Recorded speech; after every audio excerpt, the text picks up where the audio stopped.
अस्सलाम वालेकुम। आज के लेक्चर में हम डिस्कस करेंगे केपीपीएससी का सब्जेक्ट स्पेशलिस्ट का female biology complete solve paper जो कि कल हुआ है 24 तारीख को। और इस पेपर का पैटर्न बताती चलूँ कि इस पेपर के पैटर्न में होता ये है, यानी कि केपीपीएससी का जो पेपर होता है पेपर पैटर्न वो इस तरह से होता है कि इसमें टोटल 45 एमसीक्यूज होते हैं और सारे ही सब्जेक्ट रिलेटेड एमसीक्यूज होते हैं। कोई भी पेडागोजी या जनरल नॉलेज से रिलेटेड क्वेश्चन नहीं होता इसमें। और ये पेपर कल हुआ है तो हम इसको अच्छे से डिस्कस करेंगे कि इसमें कौन कौन से एमसीक्यूज आए हुए थे। तो टाइम वेस्ट किए बगैर इसको हम स्टार्ट करते हैं। फर्स्ट क्वेश्चन है, which of the human disease is transmitted through the vector Anopheles mosquito. कौन सी ह्यूमन डिजीज है जो एनोफ्लीज मॉस्किटो की के थ्रू होती है, यानी कि जिसमें एनोफ्लीज मॉस्किटो जो है वो एज अ वेक्टर काम कर रहा होता है। तो मलेरिया जो है डिजीज़ ये एनोफ्लीज मॉस्किटो की वजह से हो रही होती है, क्योंकि इसमें जो Plasmodium which is the main caustic agent of malaria, it is transmitted through a vector which is Anopheles mosquito. So Anopheles mosquito जो है वो वेक्टर का काम करता है, यानी कि कैरियर का काम करता है, प्लाज्मोडियम को हमारी बॉडी में एंटर करवाने का काम करता है। इसलिए जो है मलेरिया एक ऐसी डिजीज़ है जो एनोफ्लीज मॉस्किटो की वजह से हो रही होती है, यानी कि इसमें एनोफ्लीज मॉस्किटो जो है वो वेक्टर का काम कर रहा होता है। इसलिए बी जो है ऑप्शन वो करेक्ट है। नेक्स्ट क्वेश्चन है, who proposed the concept of 5 kingdom system, कि किसने 5 किंगडम क्लासिफिकेशन सिस्टम दिया था। तो रॉबर्ट विटेकर जो थे, आर.एच. विटेकर, इन्होंने जो है वो 5 किंगडम क्लासिफिकेशन सिस्टम दिया था, जिसमें Plantae, animalia, fungi, algae and protista जो किंगडम थे वो इन्वॉल्व थे। जैसा कि आप यहाँ पे देख सकते हैं कि इन्होंने मोनेरा किंगडम दिया, जिसमें जो है वो बैक्टीरिया एंड साइनोबैक्टीरिया मौजूद है। इसी तरह प्रोटिस्टा जो है इसमें प्रोटिस्ट मौजूद हैं, प्लांटी में प्लांट्स हैं और एनिमेलिया में एनिमल्स हैं। इसी तरह फंजाई में फंजाई मौजूद हैं। तो ये टोटल जो है वो 5 किंगडम क्लासिफिकेशन सिस्टम था जो रॉबर्ट विटेकर ने दिया था। इसलिए रॉबर्ट हार्डिंग विटेकर इनका कंप्लीट नाम था। तो बी ऑप्शन जो है वो करेक्ट है। नेक्स्ट क्वेश्चन है, the process of classifying taxonomic information logically is known as. जब ऐसा प्रोसेस जिसमें हम टेक्सोनोमिक इंफॉर्मेशन को क्लासिफाई कर रहे होते हैं लॉजिक की बेस पर, लॉजिकली हम इसको क्लासिफाई कर रहे होते हैं टेक्सोनोमिक इंफॉर्मेशन को, तो इसको हम सिस्टमैटिक्स कहते हैं। जैसा कि यहाँ पे आप देख सकते हैं कि टेक्सोनोमी में जिस तरह स्पीशीज होती हैं, फिर जीनस होता है, फैमिली, ऑर्डर, अगर हम लोअर लेवल से अपर लेवल की तरफ जाएं। इसी तरह अगर हम जो लार्जर से कम की तरफ आएँ तो सबसे पहले डोमेन होता है, इसी तरह फिर किंगडम और फिर phylum, class, order, family, genus. तो ये जो सिस्टमैटिक लॉजिकली अगर हम सिस्टमैटिक इंफॉर्मेशन को क्लासीफाई करते हैं तो इस प्रोसेस को हम सिस्टमैटिक्स कहते हैं। तो बी ऑप्शन जो है वो करेक्ट है।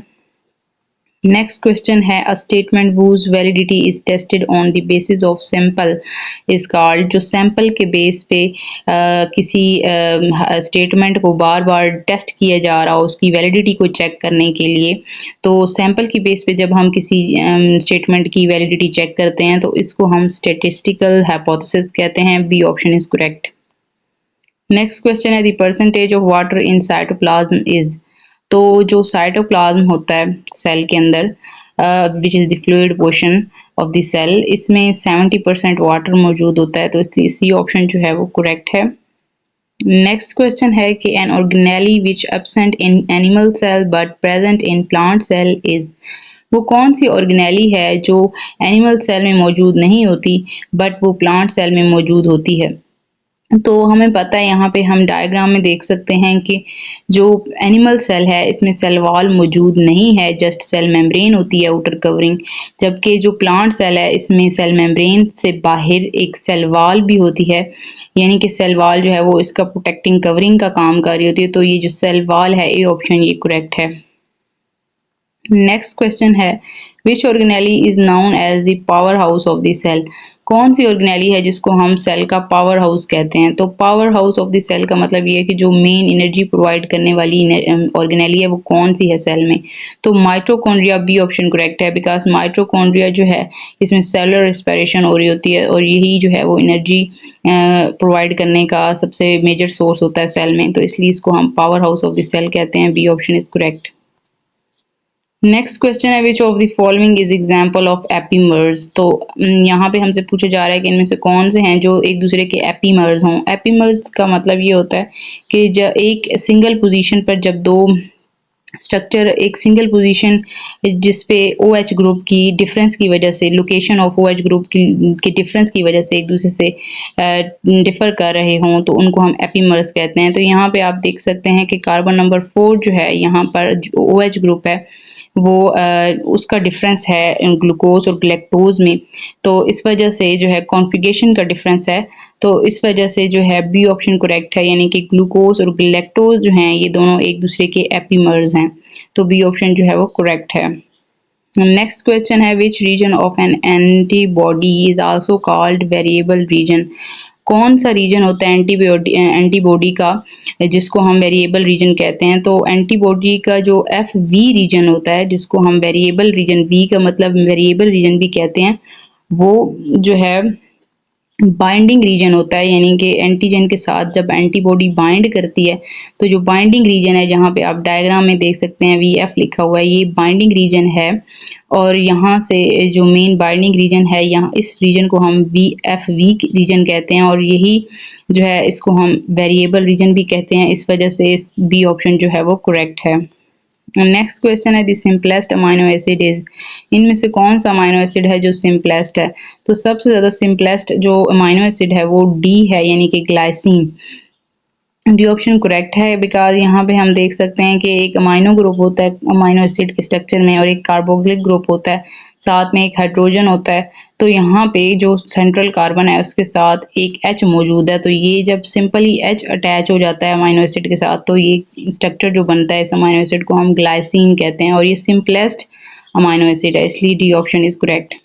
नेक्स्ट क्वेश्चन है the morphology of chromosome is best understood during which phase of mitosis. Mitosis की कौन सी ऐसी फेज है जिसमें क्रोमोसोम की मॉर्फोलॉजी को बेस्ट अंडरस्टूड किया जा सकता है। तो जब मेटाफेज वाली स्टेज चल रही होती है माइटोसिस में, तो इसमें जो क्रोमोसोम्स होते हैं वो थिक हो जाते हैं, क्वाइल्ड हो जाते हैं, और जो इन थिक और क्वाइल्ड होने की वजह से जब ये सेंट्रल प्लेट पर आ जाते हैं तो ये इनकी मॉर्फोलॉजी को अच्छे से समझा जा सकता है और अंडरस्टूड किया जा सकता है, इसलिए जो डी ऑप्शन है मेटाफेज ये करेक्ट है। नेक्स्ट क्वेश्चन है which among the following is a phospholipid. यहाँ पे हमसे पूछा जा रहा है कि फोस्फोलिपिड कौन सा है इनमें। तो लेसिथीन जो है ये बेसिकली फोस्फोलिपिड है, जिसमें जो अल्कोहल का काम कर रहा होता है वो ग्लिसरॉल होता है। तो जो फोस्फोलिपिड है यहाँ पे हमारे पास वो लेसिथीन है, C option is correct. Next question है an input of energy is required for which of the following process. इनमें से कौन सा प्रोसेस ऐसा है जिसमें सबसे इंटर होने के लिए जो मॉलिक्यूल्स हैं उनको पहले एक इनपुट प्रोवाइड करना पड़ता है, एनर्जी प्रोवाइड करनी पड़ती है। तो एक्टिव ट्रांसपोर्ट जो है इसके लिए हमें एनर्जी की ज़रूरत होती है, तो जिसमें हमें एनर्जी की ज़रूरत होती है उसको हम एक्टिव ट्रांसपोर्ट कहते हैं। तो यहाँ जो डी ऑप्शन है वो करेक्ट है। बाकी जो तीनों ऑप्शंस हैं उनमें एनर्जी की ज़रूरत रिक्वायरमेंट नहीं होती मॉलिक्यूल्स को मूव करने के लिए, इसलिए D option is correct. Next question है DNA and histone together form a structure called. जब DNA और histone protein, histone is a protein, so जब DNA और हिस्टोन प्रोटीन एक दूसरे के साथ क्वाइल्ड होते हैं तो इस स्ट्रक्चर को हम क्या कहते हैं। ये जब DNA हिस्टोन प्रोटीन के साथ रैप हो जाता है तो इस स्ट्रक्चर से जो इस स्ट्रक्चर को हम न्यूक्लियोसोम कहते हैं। जैसा कि यहाँ पे हम देख सकते हैं कि जो DNA है ये हिस्टोन प्रोटीन के ऊपर रैप हुआ है और इस स्ट्रक्चर को न्यूक्लियोसोम कहा जा रहा है, तो बी ऑप्शन जो है वो करेक्ट है। नेक्स्ट क्वेश्चन है AIDS, common cold, dengue fever and influenza are examples of. यहाँ पे हमसे पूछा जा रहा है कि ये जो सारी डिजीजेज हैं ये किसकी एग्जांपल हैं। तो जैसा कि हम जानते हैं एड्स हो गई, कॉमन कोल्ड, डेंगू फीवर और इन्फ्लुएंजा सारी भी जो डिजीजेज हैं ये इन्फेक्शन की वजह से होती हैं। तो ये सारी जो हैं ये इन्फेक्शियस डिजीजेज हैं, वायरसेस या बैक्टीरिया की वजह से होने वाली जो डिजीज होती हैं वो सारी इन्फेक्शियस डिजीज होती हैं। सो बी ऑप्शन जो है वो करेक्ट है। नेक्स्ट क्वेश्चन है which of the following disease has been eradicated. इनमें से कौन सी ऐसी डिजीज है जिसको खत्म कर दिया गया है। तो स्मॉल पॉक्स जो है ये एरेडिकेट हो चुकी है वर्ड से। सो सी ऑप्शन जो करेक्ट है, बिकॉज स्मॉल पॉक्स के लिए ऐसी वैक्सीनेशन बनाई गई थी जिसकी वजह से ये डिजीज जो है वो उसका क्योर किया जा सकता है। So C option is correct. Next question है the conversion of atmospheric nitrogen into nitrate by bacteria is called. जब कन्वर्जन की जा रही होती है एटमॉस्फेरिक नाइट्रोजन की इनटू नाइट्रेट, एक बैक्टीरिया जो है जब वो एटमॉस्फेरिक नाइट्रोजन को जो है नाइट्रेट में कन्वर्ट कर रहा होता है, तो इस प्रोसेस को क्या कहते हैं। इस प्रोसेस को कहते हैं नाइट्रोजन फिक्सेशन। जैसा कि आप डायग्राम में देख सकते हैं कि जो हमारे पास नाइट्रोजन फिक्सिंग बैक्टीरियाज होते हैं वो इन प्लांट्स की निड्यूल्स में रहते हैं, और ये जब एटमॉस्फेरिक नाइट्रोजन जो है इसको कन्वर्ट कर देते हैं नाइट्रेट में, ताकि जो नाइट्रेट है उसको प्लांट्स अब्जॉर्ब कर सकें as a food and for energy purpose, because they plants जो होते हैं वो एटमॉस्फेरिक नाइट्रोजन को डायरेक्टली यूज़ नहीं कर सकते, नाइट्रेट्स की फॉर्म में यूज़ कर सकते हैं, तो इनको बैक्टीरिया हेल्प करते हैं। सो इस प्रोसेस को हम नाइट्रोजन फिक्सेशन कहेंगे। B option is correct. Next question है the fungi which obtain food directly from dead organic matter is called.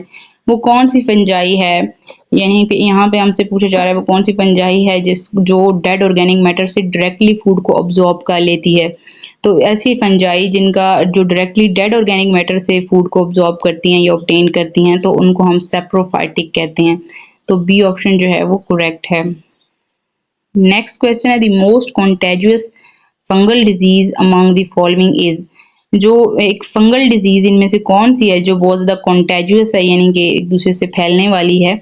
तो इनमें से जो डिजीज़ है वो है रिंगवर्म, बिकॉज जो रिंगवर्म डिजीज़ है, अब यहाँ पे इसका नाम तो रिंग वर्म दिया गया, लेकिन ये वर्म की वजह से नहीं होती, ये एक फंजाई की वजह से हो रही होती है, और ये हाईली कॉन्टेजियस डिजीज़ होती है जो स्किन को और स्कल्प जो होता है उसको अफेक्ट कर रही होती है। तो इस तरह की जो डिजीज़ होती है इसको हम रिंग वर्म कहते हैं। तो ए ऑप्शन जो है वो करेक्ट है। नेक्स्ट क्वेश्चन है non vascular plant reproduce through. जो नॉन वेस्कुलर प्लांट्स होते हैं वो किस चीज़ के थ्रू जो है वो रिप्रोड्यूस करते हैं। तो यहाँ पे हम लाइफ साइकिल देख सकते हैं नॉन वेस्कुलर प्लांट्स का। इसमें जो है वो स्पोर्स जो बन रहे हैं, स्पोर्स जर्मिनेट करते हैं और फिर इस तरह से गेमिटोफाइट इनका लाइफ साइकिल स्टार्ट होता है, और फिर इस तरह से गेमिटोफाइट जो इनकी जनरेशन है वो स्पोरोफाइट जनरेशन के साथ अल्टरनेट करती रहती है। तो स्पोर जो हैं वो जर्मिनेशन का काम करते हैं, यानी कि वो रिप्रोड्यूस करते हैं। सो ये रिप्रोड्यूस करते हैं थ्रू स्पोर्स। तो डी ऑप्शन जो है वो करेक्ट है। नेक्स्ट क्वेश्चन है transfer of pollen grain to the stigma of pistil is called. यहाँ जैसा कि आप यहाँ पे फ्लावर में स्ट्रक्चर देख सकते हैं कि पिस्टल जो है उसके ऊपर स्टिग्मा का स्ट्रक्चर मौजूद है। तो स्टेमन से जो पोलन ग्रेन है वो जब स्टिग्मा पिस्टल के स्टिग्मा पर ट्रांसफर होती है तो इस प्रोसेस को पोलिनेशन कहते हैं। सो डी ऑप्शन जो है वो करेक्ट है। नेक्स्ट क्वेश्चन है which of the following characters are used to differentiate between gymnosperms and angiosperms। Gymnosperms और एंजियोस्पर्म्स जो प्लांट हैं उनके दरमियान जो मेन डिफरेंस है वो किस चीज़ का है। तो ए ऑप्शन करेक्ट है, बिकॉज इनमें मेन डिफरेंस यही है कि जो जिम्नोस्पर्म्स होते हैं उनके नेक्ड इव्यूल्स होते हैं या नेक्ड जो है वो सीड्स होते हैं। जैसा कि यहाँ पे हम डायग्राम में देख सकते हैं कि जो इनके सीड्स हैं वो एक्सपोज्ड हैं यानी कि नेक्ड हैं, तो इस वजह से ये इनका मेन फीचर है जिम्नोस्पर्म्स का जो इनको एंजियोस्पर्म से डिफरेंशिएट करता है। तो A option is correct. Next question है agar is commercially obtained from. जो एगर है इसको कमर्शियली ऑब्टेन किससे किया जाता है। तो एगर जो है वो वास्टली मेड की जा रही होती है from red algae, because red जिसको हम गैलीडियम भी कहते हैं। तो गैलीडियम जो है ये रेड एल्जी ही है, क्योंकि ये रेड एल्जी के रोडोफाइसी से बिलोंग करती है। तो रेड एल्जी से obtain किया जा रहा होता है कमर्शली एगर को। तो बी ऑप्शन जो है वो करेक्ट है। नेक्स्ट क्वेश्चन है what are the most primitive vascular plants. सबसे ज़्यादा प्रिमिटिव जो वेस्कुलर प्लांट्स थे वो कौन से थे। तो इनमें से फर्न जो हैं वो सबसे ज़्यादा प्रिमिटिव प्लांट्स जाने जाते हैं। C option is correct. Next question है FAD is reduced in which of the following reaction of Krebs cycle. जब क्रैब साइकिल चल रहा होता है तो उसमें जो FAD है वो रिड्यूस जब होता है तो वो कौन सा रिएक्शन होता है क्रैब साइकिल में।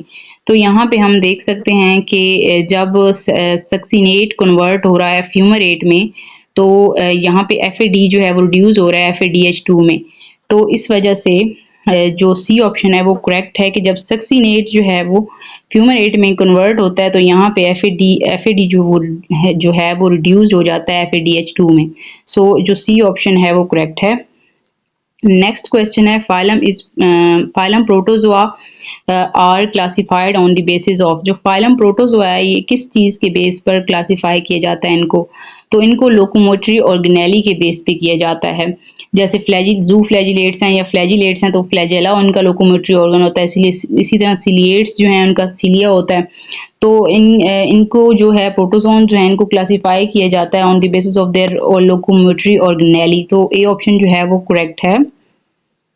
नेक्स्ट क्वेश्चन है राइजोपस बिलोंग टू। जो राइजोपस है ये एक फंजाई है और ये बिलोंग करती है फंजाई का एक जो फाइलम है ज़ाइगोमाइसाइड्स उससे बिलोंग करती है। तो ए ऑप्शन जो है करेक्ट है और इसका स्ट्रक्चर आप देख सकते हैं यहाँ पे। नेक्स्ट क्वेश्चन है the branch of biology which deal with the study of development of gametes and fertilisation of embryo is. वो कौन सी ब्रांच है बायोलॉजी की जिसमें हम गैमीट्स की डेवलपमेंट या फर्टिलाइजेशन ऑफ एम्ब्रियो जो है उसको स्टडी करते हैं। तो एम्ब्रियोलॉजी जो है इसमें हम कंप्लीट जो है स्टडी करते हैं गैमीट किस तरह से फॉर्मेशन किस तरह हो रही है, गैमीट की फ्यूजन कैसे हो रही है गैमीट की, और फिर एम्ब्रियो की फॉर्मेशन किस तरह से हो रही है। तो जो बी ऑप्शन है ये करेक्ट है, एम्ब्रियोलॉजी। नेक्स्ट क्वेश्चन है the mutual relationship between the same और डिफरेंट स्पीशीज इज कॉल्ड। जब म्यूचुअल रिलेशनशिप का पूछा जा रहा है तो म्यूचुअल रिलेशनशिप जो है वो सेम या डिफरेंट स्पीशीज के दरमियान जब हो रही होती है तो इस रिलेशनशिप को हम क्या नाम देते हैं। तो जैसा कि हम यहाँ पे डायग्राम्स में देख सकते हैं कि जो हमारा ह्यूमंस और गट जो ह्यूमंस की गट का बैक्टीरिया और ह्यूमंस हैं इनका एक दूसरे के साथ जो है म्यूचुअल रिलेशनशिप इसी तरह बीज और फ्लावर्स का होता है। तो बीज जो हैं वो पोलन जो है वो उसको नेक्टर को ले लेती हैं फ्लावर से और फ्लावर्स को ये हेल्प करती हैं पोलिनेशन में। इसी तरह बाकी भी आप एग्जांपल्स यहाँ पे देख सकते हैं। तो ये जो बेनिफिशियल रिलेशनशिप होता है दो सेम स्पीशीज के दरमियान भी हो सकता है और डिफरेंट स्पीशीज के दरमियान भी हो सकता है। तो इस रिलेशनशिप को हम म्यूचुअलिज्म कहते हैं। तो ए ऑप्शन जो है वो करेक्ट है। नेक्स्ट क्वेश्चन है all populations within an ecosystem interact with each other one another are called. जब एक एरिया में एक इकोसिस्टम में जो है डिफरेंट पॉपुलेशन रह रही होती हैं और एक दूसरे के साथ इंटरेक्ट कर रही होती हैं रिसोर्सेज की वजह से, तो इसको हम क्या कहते हैं। तो ये कम्युनिटी बना रही होती हैं, यानी कि इकोलॉजिकल कम्युनिटी बना रही होती हैं एक इकोसिस्टम के अंदर। जब डिफरेंट पॉपुलेशंस एक साथ रहती हैं और एक दूसरे के साथ इंटरेक्ट करती हैं तो इसको हम कम्युनिटी कहते हैं। सी ऑप्शन जो है वो करेक्ट है।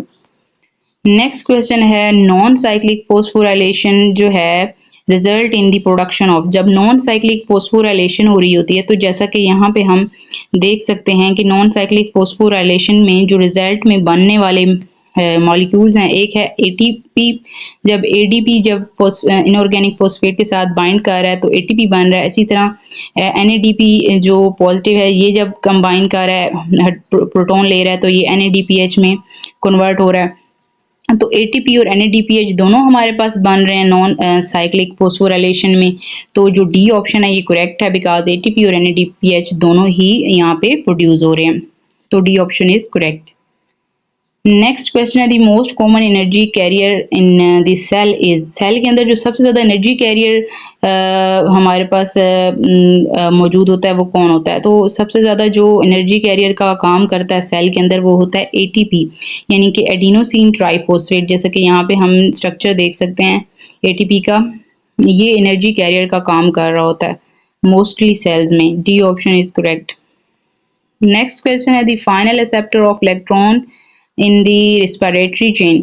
रेस्पिरेटरी चेन को हम इलेक्ट्रॉन ट्रांसपोर्ट चेन भी कहते हैं। तो इसमें जो फाइनल एक्सेप्टर होता है लास्ट पे वो कौन होता है। तो जैसा कि हम यहाँ पे देख सकते हैं कि जो फाइनल एक्सेप्टर है वो यहाँ पे 4 लेवल पर जब आप देखेंगे तो ऑक्सीजन जो है मौजूद है। ये ऑक्सीजन जो है ये इलेक्ट्रॉन को लास्ट पे एक्सेप्ट कर रहा है। तो जो ऑक्सीजन है ये करेक्ट ऑप्शन है, बिकॉज ऑक्सीजन जब इलेक्ट्रॉन्स को और हाइड्रोजन प्रोटॉन्स को एक्सेप्ट करता है तो वाटर की फॉर्मेशन हो जाती है, which is the end product of respiratory chain. So oxygen जो है ये फाइनल एक्सेप्टर का काम कर रहा है। D option is correct. Next question है, which of the following enzyme catalyse the first step of glycolysis. Glycolysis जो है इसमें जो है ग्लूकोज से पायरुविक एसिड बनते हैं।